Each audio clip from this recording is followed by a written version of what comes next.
Bonjour à tous, et bienvenue dans cette vidéo qui va parler du domaine passionnant de la lithothérapie. La lithothérapie est l'utilisation des pierres pour aider à soigner et à améliorer la vie des gens.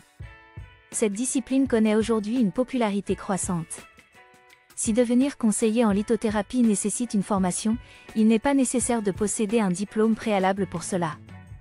Il vous faudra suivre une bonne formation et faire preuve de motivation.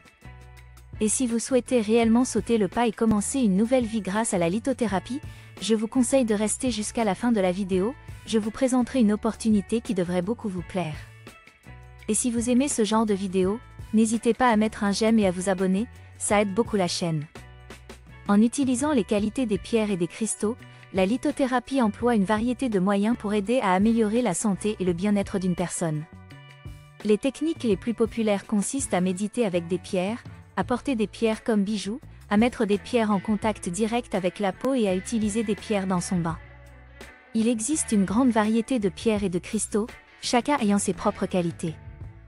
L'améthyste, le quartz, le cristal de roche, le grenat, la turquoise et l'obsidienne sont quelques-unes des pierres les plus couramment utilisées en lithothérapie. Le stress, l'anxiété, la tristesse, la douleur et les troubles du sommeil ne sont que quelques-uns des nombreux troubles qu'elles peuvent aider à guérir. En utilisant habilement les pierres et les cristaux, on peut aider les patients à améliorer leur santé et leur bien-être. Quelle est la fonction du conseiller en lithothérapie? Prévenir et guérir par les pierres sont la raison d'être de la lithothérapie. Chacun des cristaux et minéraux a sa propre énergie et ses propriétés spécifiques, qui apportent soulagement à divers blocages du corps et de l'esprit. Un entretien avec le client permet de démarrer sa thérapie, afin de cerner au mieux les causes de ces déséquilibres, pour être en mesure d'associer les pierres aux maux qu'il veut soulager. Cependant, l'utilité des pierres ne se limite pas au soulagement des maux. Elles peuvent servir au renforcement de capacités déjà présentes. Par exemple aider à la méditation, ou développer l'intuition. Ou encore augmenter l'endurance dans l'effort physique. Quelles sont les qualités indispensables pour devenir conseiller en lithothérapie? Cette discipline met en son centre le sens de l'écoute. Le contact humain sera bien entendu facilité par l'empathie.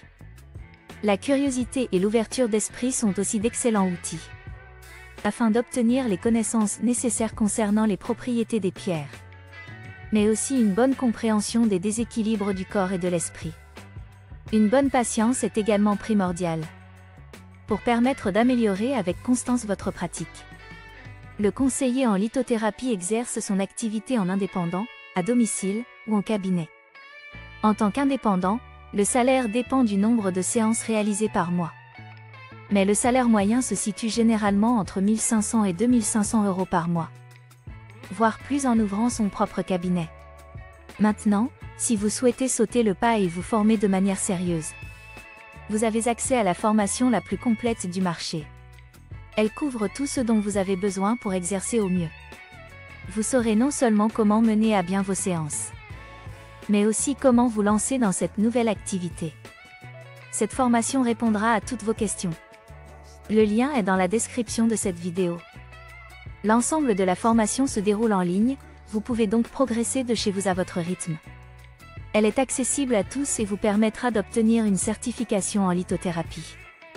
Elle est de plus garantie 30 jours. Vous pourrez donc demander un remboursement si vous changez d'avis. Et n'oubliez pas, si vous aimez ce que vous faites, vous réussirez.